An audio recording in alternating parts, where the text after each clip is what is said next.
आज हमारे दादा गुरुदेव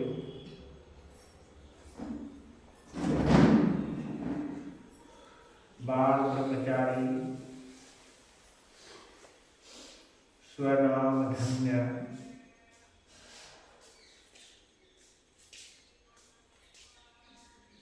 महापंजाब प्रवर्तक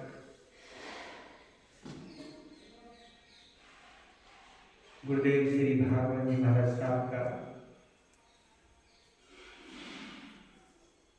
53वां पुण्य स्मरण दिवस है।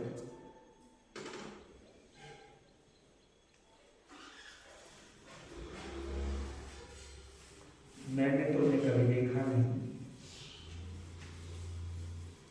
लेकिन गुरुदेव श्री के मुखारबिंद से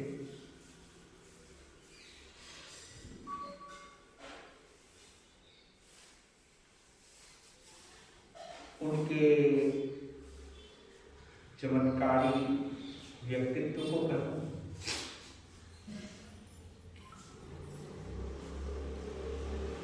हमारे दादा गुरुदेव के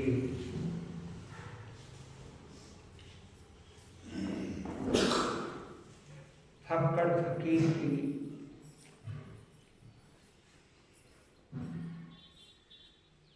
जो महिमा थी वो कहूं, उनके मुखारबिंद से हम सुना करते थे।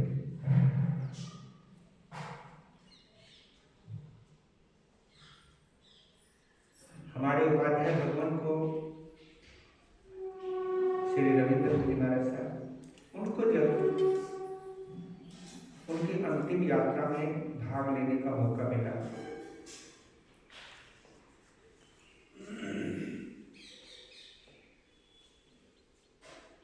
और उनकी अंतिम यात्रा में जाने वाला जो युवक था वो उनके शिष्य का प्रथम शिष्य बनेगा, उस वक्त किसी ने कल्पना नहीं की थी।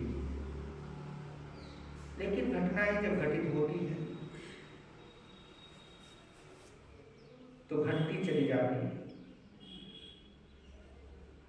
जिन जिन घटनाओं के साथ हमारा या तुम्हारा संबंध जुड़ना होता है वो जुड़ता चला जाता है। इसी को हम संयोग कहते हैं।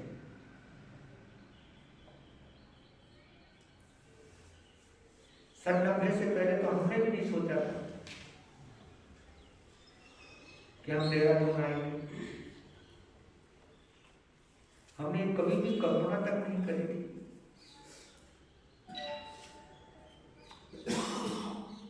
कि गुरुदेव की आखिरी कर्मस्थली देहरादून ही बनेगा और उनके जीवन की आखिरी संस्था भी देहरादून की यही प्रेम सुधाम चैरिटेबल ट्रस्ट है, आखिरी संस्था है। उससे पहले कई डिस्पेंसरी, कई स्थानक, कई हॉस्पिटल बने, लेकिन आखिरी यही है। इसलिए देहरादून को या प्रेम सुधाम को मैं गुरुदेव की अंतिम कर्म स्थली कहता हूं। यानी इसी की यादों के साथ, इसी के साथ उनके जीवन की पूर्णाहुति हुई। उन्होंने शुरुआत से पहले बोला भी था कि अचानक मैं चला जाऊं तो मेरा स्थान यहीं बना देगा, और उस वक्त हम सभी संत उनके पांव दबा रहे थे और उन्होंने ये बात एक साथ पहले कही थी, अपने जाने के एक साथ पहले, तो उसका ही फलस्वरूप है। क्या सोचा था उन्होंने, ये उनका विषय है, लेकिन कहीं ना कहीं संयोग है। ऐसे ही चाहे वो आपका जीवन है, चाहे वो हमारा जीवन है, जीवन संयोग पर ही टिका है। जैसे माता पिता का संयोग होता है, पति पत्नी का संयोग होता है, पिता पुत्र का संयोग होता है, पुत्री माँ का संयोग होता है। कोई भी जीवन में जितने भी संबंध होते हैं वो संयोग की वजह से होते हैं। ऐसे ही गुरु और शिष्य का भी संबंध होता है।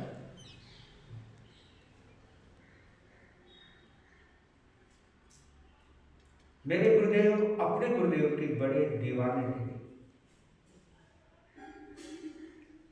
उनकी भक्ति रोम रोम से थी।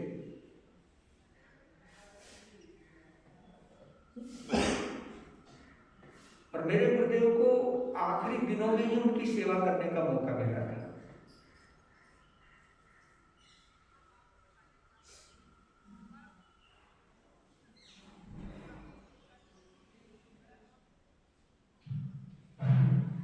और उसी समय के जो उन्होंने अनुभव किए थे, गुरु भागवत जी से जुड़े हुए जितने श्रावक और श्राविकाएं थी, उनकी जो अनुभूतियां, उनके जो अनुभव गुरुदेव सुना करते थे, तो वो बताते थे। कुछ अनुभव उनके प्रत्यक्ष थे,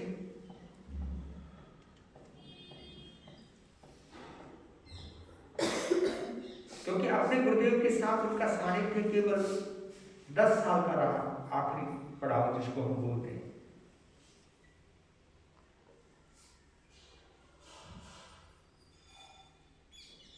और उनका स्वर्गवास दिल्ली सदर बाजार दिप्तीगंज के स्थानक से हुआ। तो उस स्थानक में हमारा भी बचपन बीता है।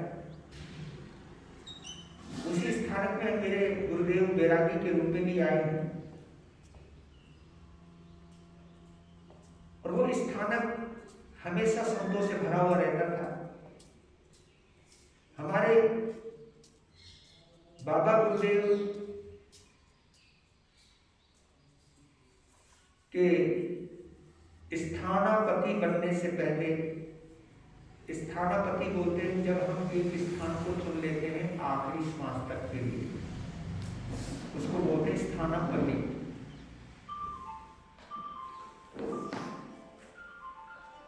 कि आखिरी दम यही निकले।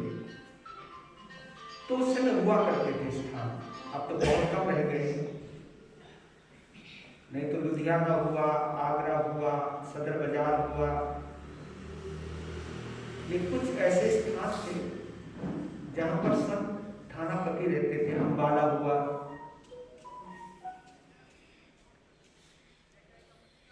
तो वहां पर हमारे दादा गुरुदेव से पहले थानापति थे गणित उदय चंद जी महाराज, जो मेरे लाडले संत रत्न श्री रचित मुनि जी महाराज साहब के परदादा गुरुदेव, वो भी वहां थे। उनका स्वर्गवास वहां हुआ। उनके स्वर्गवास के बाद हमारे गुरुदेव दादा गुरुदेव का वहां पर थानापति, वो भी गणित उदय चंद जी महाराज भी 25-26 साल तक थानापति वहां रहे। हमारे दादा गुरुदेव भागवत जी महाराज की 15-20 साल के दरमियान वो थानापति वहां रहे। तो आप इससे अंदाजा लगा सकते हो कि वो भूमि कितनी गजब की थी। क्योंकि जब मेरे गुरुदेव को वैराग्य हुआ, भागवत के हमारे गुरुदेव श्री प्रेम सुख जी महाराज साहब को, तो उस समय जो सबसे पहले पता बताया था कवि अमर मुनि जी महाराज साहब ने, तो वो सदर बाजार का ही बताया था। 2-3 पते दिए थे, लुधियाना का, सदर बाजार का और आगरा का। तो वहीं पर आए थे, क्योंकि जबकि उनके पास 3 ऑप्शन थे। लुधियाना भी उनके पास ऑप्शन था, दिल्ली भी उनके पास ऑप्शन था, आगरा भी उनके पास ऑप्शन था, लेकिन वो आए सदर बाजार। क्यों? संयोग की वजह से। क्योंकि कोई जिससे जुड़ने वाला है वो जुड़ता है। चाहे छोटे संत मेरे, चाहे बैरागी हैं, चाहे साधवियां हैं, चाहे आप लोग हैं, हमारे साथ अगर संयोग है तो ही आप हमें मिले और हम तुम्हें मिले। इसको कहते हैं संयोग की प्रबलता। कोई भी जीव आपके माध्यम से दुनिया में आता है, उसको भी कहते हैं संयोग की प्रबलता। चाहे दोस्त है, चाहे दुश्मन है, चाहे खून का रिश्ता है, चाहे बाहर का रिश्ता है, हर रिश्तों में कहीं ना कहीं संयोग शब्द जुड़ा हुआ रहता है।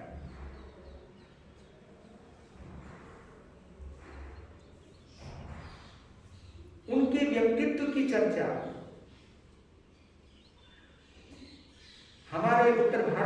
प्रसिद्ध संत हुए संत शास्त्रा गुरुदेव श्री सुदर्शन दास जी महाराज साहब, जिनका डक्का बजता है और उनका साधु साध्वी परिवार भी बहुत बड़ा विस्तृत है। कुल मिलाकर के 80 से ऊपर वो साधु साध्वी हैं उनकी, और पूरे उत्तर भारत में प्रभाव है, छाप है। तो उनके संस्मरण पढ़ रहा था, वो खुद बोला करते थे, अपने शिष्यों को सुनाया करते थे। और दिल्ली में कोई भी संत आए, किसी भी संप्रदाय का संत आए, वो बाल ब्रह्मचारी गुरुदेव श्री भागवत जी महाराज साहब के दर्शन करने के लिए अवश्य आता है।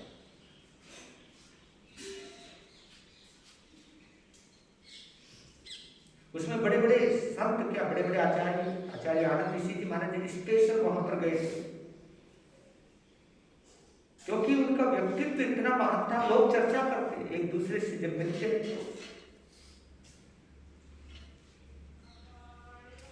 तो सुदर्शन लाल जी महाराज साहब बैठे हुए थे। उन्होंने खुद अपने शिष्यों को बोला था कि एक सबक मुझे स्वामी श्री भागवत जी महाराज साहब के द्वारा मिला।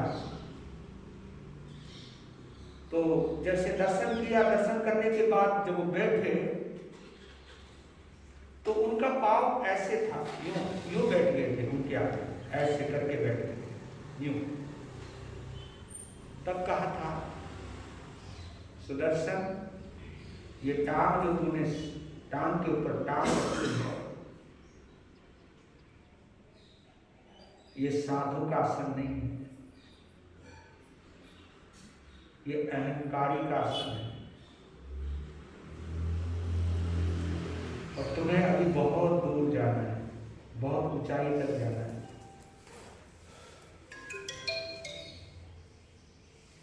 इस आसन के ऊपर मत बैठना। ये आसन हमारी प्रगति को रोकता है,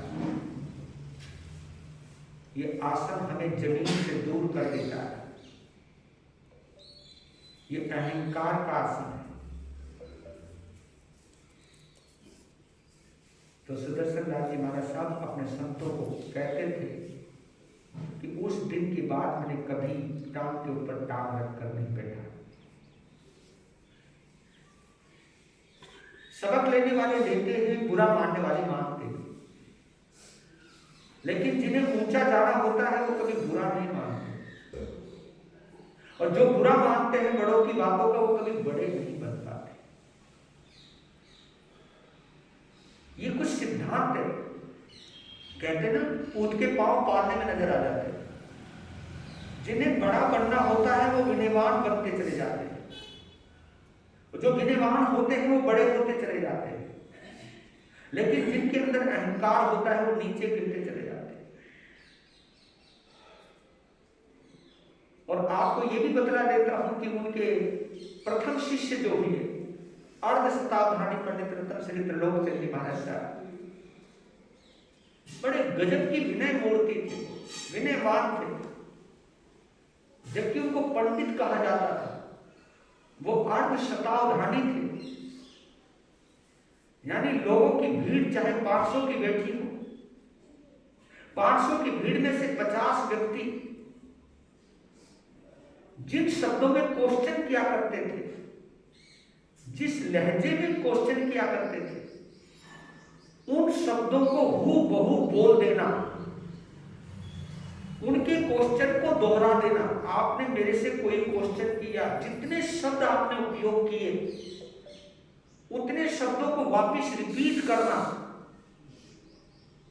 और 50 आदमी ने 500 की भीड़ में से पूछा है तो ये बता देना कि ये पहले नंबर का है, ये दूसरे नंबर का है, ये तीसरे नंबर का है, यानी उसका क्रम भी बता देना कि 8वें ने ये क्वेश्चन किया था, 50वें ने ये किया था, 25 वाले ने ये किया था। तो उनकी एकाग्रता कितनी गजब की थी। इसको अवधान कहते हैं। अवधान में ध्यान की भूमिका रहती है। अवधान एक ऐसी गहरी भूमिका रहती है जब क्वेश्चन करने वाला और क्वेश्चन सुनने वाला एक में हो जाते हैं।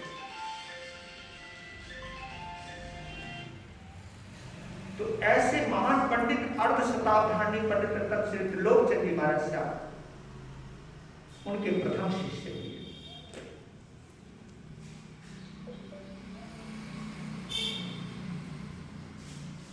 तो मैं तो उनकी विनम्रता को सबसे पहले नमन करता हूं। मेरे गुरुदेव, देखो कितनी गजब की बात है, एक महान विद्वान हुए उनके शिष्य, और दूसरे शिष्य मेरे गुरुदेव इतने पढ़े लिखे नहीं थे, लेकिन वो महान सेवा भावी भी थे, गुरुग्राही थे। वो गुरुग्राही, अगर पहला शिष्य गुणग्राही था तो छोटा शिष्य गुरुग्राही था। दोनों में ज्यादा अंतर नहीं। गुणग्राही वो होता है क्योंकि गुणग्राही विनयवान ही हो सकता है। सामने वाले की काबिलियत, सामने वाले के गुणों को ग्रहण करने की ताकत, उसकी अनुमोदना करने की ताकत और उन गुणों को स्वीकार करने की ताकत और जीवन में उतारने की ताकत जिनमें होती है उसको गुणग्राही कहते हैं। किसी की विशेषता देखना, किसी के गुण देखना और उस गुणों की इतनी अनुमोदना करना, और ये अनुमोदना इस भाव से करना कि ये गुण मेरे में भी आए, ये गुण मेरा भी हिस्सा बने, ये गुण मेरे जीवन के साथ भी जुड़े, वो होता है गुणग्राही। और एक होता है गुरुग्राही कि मैं इतना पढ़ लिख नहीं सका, लेकिन जिस गुरु को मैंने गुरु माना है वो गुरु मेरे श्वासों के साथ जुड़ा रहेगा, मेरी सोच के साथ जुड़ा रहेगा। चाहे मैं उठूं, चाहे मैं बैठूं, चाहे मैं चलूं, चाहे मैं बोलूं, चाहे मैं खाऊं, चाहे मैं पीऊं, लेकिन गुरु मेरे सामने रहे। वो कभी कभी भावुक हो जाते थे, कहते थे कि मेरे गुरु मेरे सामने रहते हैं। गुरु को कैसे सामने रखा जाता है ये हमने अपने गुरु से सीखा है। मैं कुछ भी गलत करने जाऊं, गुरु सामने खड़ा हो जाए। वो कभी किसी लोगों को पचखान करवाते थे, नियम करवाते थे, तो एक बात बड़ी गहरी कहते थे, क्योंकि मैंने देखा है उन्होंने कई शराबियों की शराब छुड़ाई, कई जुआरियों की जुआ छुड़ाई, कईयों की गलत आदतें छुड़ाई। तो एक बात कहते थे वो बड़ी जबरदस्त, कि जब भी तेरे सामने बोतल आए तो महसूस करना तेरे गुरुदेव ये ओघा लेकर के खड़े हैं और तेरी पीठ पर मार रहे हैं। अगर उस डंडे की, उस ओघे की चोट को तूने महसूस कर लिया तो तेरे बढ़ते हुए हाथ पीछे आ जाएगा। यानी गुरु को इतनी शिद्दत से याद कीजिए, गुरु को इतने दिल से मोहब्बत कीजिए कि ये लगे कि गुरु मेरे साथ बैठा है। अगर आप जब अपने बड़ों को सामने महसूस करते हो तो आप मुंह से गंदी जबान नहीं बोल सकते, कोई गलत काम नहीं कर सकते, क्योंकि उनकी उपस्थिति को हम अनुभव कर रहे हैं। तो मेरे गुरु गुरुग्राही थे। उन्होंने कहा कि मेरे पास जो कुछ भी है, लेकिन वो सोचा करते थे, और शायद यही सोच करके उन्होंने अपने शिष्यों को पढ़ाया कि मुझे कहीं ना कहीं अड़चन आई, लेकिन मेरे शिष्य कभी किसी के मोहताज नहीं रहेंगे। तो उन्होंने स्पेशल पढ़ाया हम लोगों को, कहा कि मैंने सेवा की है, क्योंकि गुरुदेव गुजर गए थे जल्दी, तो मेरे गुरुदेव कई संतों की सेवा में भी रहे और उनसे बहुत ज्यादा काम भी लिया गया, और वो करते भी थे, सेवा भी करते थे, लेकिन कहीं ना कहीं ये सोचा करते थे कि अगर मैं कुछ होता तो मुझे कभी कभी कहीं कहीं हर किसी की, मतलब आप समझ जाइए, जो मजबूर होता है उसकी मजबूरी में, उनको ज्यादा बोलना नहीं चाहता हूँ बातों पर, क्योंकि हर इंसान दूसरे की मजबूरी का फायदा तो उठाता ही है। मजबूरी बहुत गंदी होती है। तो उनका एक ही लक्ष्य था, मेरे शिष्य कभी मजबूर नहीं बनेंगे, मैं अपने शिष्यों को पढ़ाऊंगा। उसके लिए उन्होंने कुछ साधनाएं भी की। एक तो सबसे बड़ी साधना गुरु को धारण करना, दूसरी साधना कि जिसका कोई नहीं हो, जिसकी कोई सेवा करने वाला नहीं हो, उसकी सेवा मैं करूंगा। मैं चाहे और कुछ अर्जित करूं ना करूं, लेकिन दुआएं जरूर अर्जित करूंगा। सेवा करने से दुआएं मिलती है। ये सीख उनको अपने गुरुदेव से मिली। यानी वो कहते थे कि मैं जब भी कुछ अप्रमत अवस्था में, प्रमाद में चला, मैं प्रमाद में जब जाता था, प्रमादी होता था, तो मेरे गुरुदेव मुझे कहते थे, प्रेम सब ठीक नहीं, सो मत, उठ जा, जागकर पाठ कर। और कभी कभी वो मुझे पकड़ के उठाते थे, क्योंकि जब हम किसी को इतना दिल से महसूस करते तो वो लगता है कि हमें उठा रहा है, हमें बुला रहा है, हमें पुकार रहा है, हमें कह रहा है, हमें चेता रहा है। ये चीज गुरुदेव अक्सर बोला करते थे, क्योंकि वो, मैंने गुरुदेव को कभी कभी सोते हुए को हड़बड़ाकर पूछते हुए देखा और पाठ में बैठ जाते थे। मैंने कहा कि आप आराम से सो रहे थे, ऐसे हड़बड़ाए क्यों? अरे गुरुजी आए थे। गुरुजी ने कहा, क्या क्या पढ़ा हुआ है?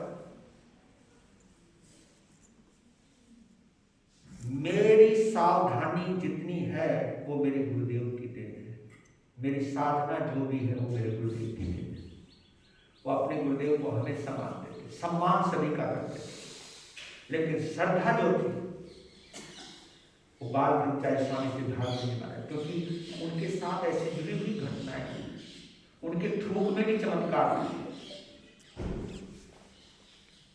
राजेश मुनि कई बार सुनाते रहे होंगे आप लोगों को कि कईयों को कोढ़ था तो उनको थूकने वाले जो राख होती थी, जिस बर्तन में वो थूका करते थे, हमेशा राख, क्योंकि संत जहाँ थूकता है वो राख में थूकता है।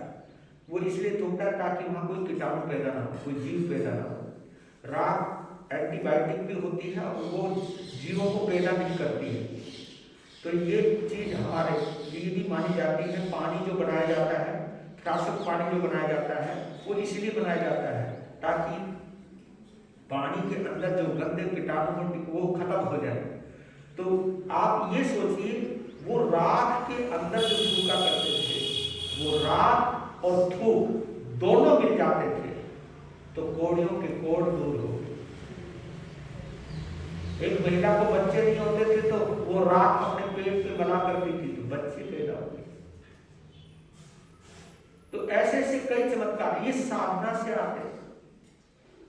आपको ये मैं बतला देता हूं कि संत जितना, मेरे गुरुदेव के पास जो चमत्कार थे, क्योंकि मैंने देखा है जो बहुत पढ़े लिखे होते वो ज्यादा सरल नहीं होते। ये कभी भी देख लेना, जो ज्यादा विद्वान होते वो सरल नहीं होते, लेकिन जो पढ़े लिखे नहीं होते वो सरल बहुत होते। तो मेरे गुरुदेव की जो कमाई थी, ये चीज मेरे गुरुदेव भागवत जी महाराज भी बहुत ज्यादा पढ़े लिखे नहीं थे, लेकिन उन्होंने महापंजाब प्रवर्तक का पद प्राप्त किया केवल क्योंकि पढ़े लिखे के दो तरीके होते हैं, और मैं दो पढ़े लिखे होते मैं बता देता हूं। एक वो पढ़ा लिखा होता है जो किताबें पढ़ना जानता है, और एक वो पढ़ा लिखा होता है जो चेहरे पढ़ना जानता है। तो मेरे गुरुदेव चेहरा पढ़ लेते थे, आदमी को चेहरा देख के उसका नक्शा खींच के रख देते थे। ये विशेषता थी। इसलिए मैं कहता हूं कि किताब पढ़ना आसान है, लेकिन चेहरा पढ़ना मुश्किल है, क्योंकि चेहरा वही पढ़ सकता है जिसके पास दिल हो। किताब वो पढ़ता है जिसके पास दिमाग होता है, लेकिन चेहरा वो पढ़ता है जिसके पास दिल होता है, संवेदनाएं होती है, किसी के दर्द को महसूस करने की ताकत होती है।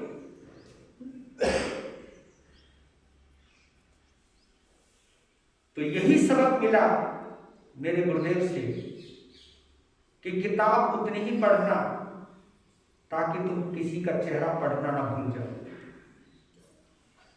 जिस दिन तुमने चेहरा पढ़ना भूल गए तो तुम्हारा ज्ञान दो धेले का रह जाएगा। तो ऐसे अद्भुत गुरु के शिष्य थे मेरे अद्भुत गुरुदेव। दोनों गुरु और शिष्य बड़े फक्र फकीर थे।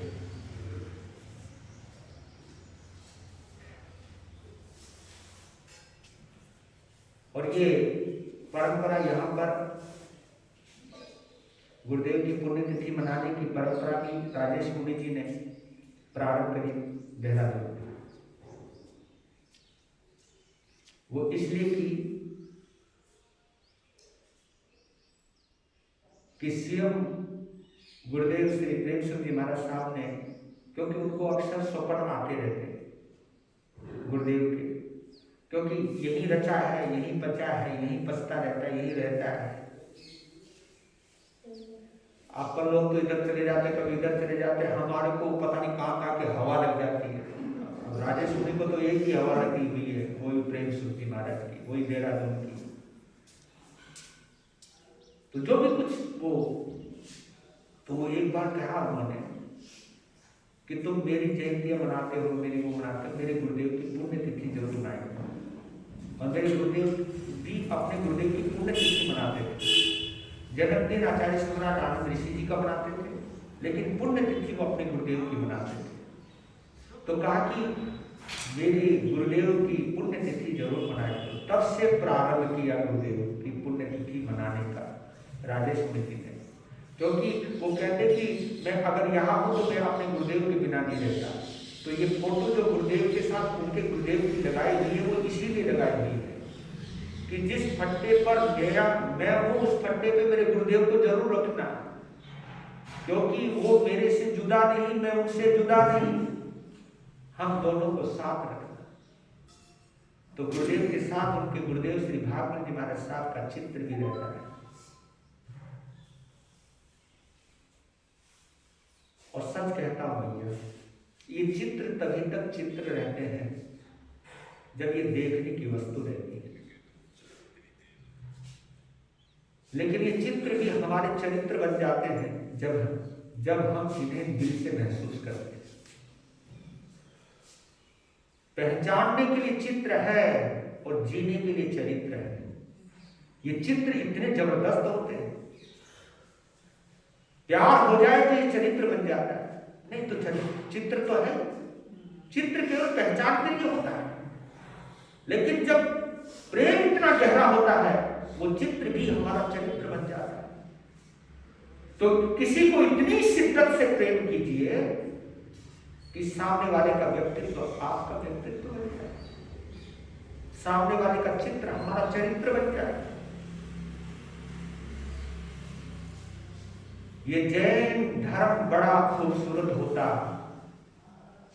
अगर महावीर को केवल मूर्तियों तक और चित्र तक सीमित ना रहने दिया होता। महावीर के चरित्र को हमने अपनाया ही नहीं, महावीर की मैत्री को हमने अपनाया ही नहीं, क्योंकि महावीर का चित्र अगर हमारे चरित्र का हिस्सा होता तो फिर कट्टरता नहीं आती। ये जो कट्टरता आती है केवल चित्र को पकड़ने से आती है, और जो उदारता आती है वो चरित्र को पकड़ने से आती है। अगर मेरे जैन समाज के लोगों में महावीर जिंदा रहता, ना कोई कट्टरवादी दिगंबर होता, ना कट्टरवादी स्थानकवासी होता, ना कट्टरपति मंदिर मार्गी होता, ना कट्टरवादी तेरापंथी होता। जो कट्टरवादी होता है वो महावीर के चित्र की पूजा करता है, चरित्र की पूजा नहीं करता। ये मेरे गुरुदेव कहते थे। इसलिए मैंने ऐसे लोग देखे, क्योंकि जब यहाँ आए तो हमारे दिगंबर बहुल क्षेत्र है ये, लेकिन इस वजह से नहीं, वो हर चीज को कहते थे। जो भी दिगंबर भाई उनके पास आता था तो वो ये कहते थे, पहले मंदिर जा फिर मेरे पास आ। उन्होंने किसी को किसी से तोड़ा नहीं, उनका विश्वास जोड़ने में था। तो ऐसे विश्वास को जहां से प्राप्त किया उसके उद्गम स्थल अगर कोई है तो वो बाल ब्रह्मचारी स्वामी श्री भागवत जी महाराज।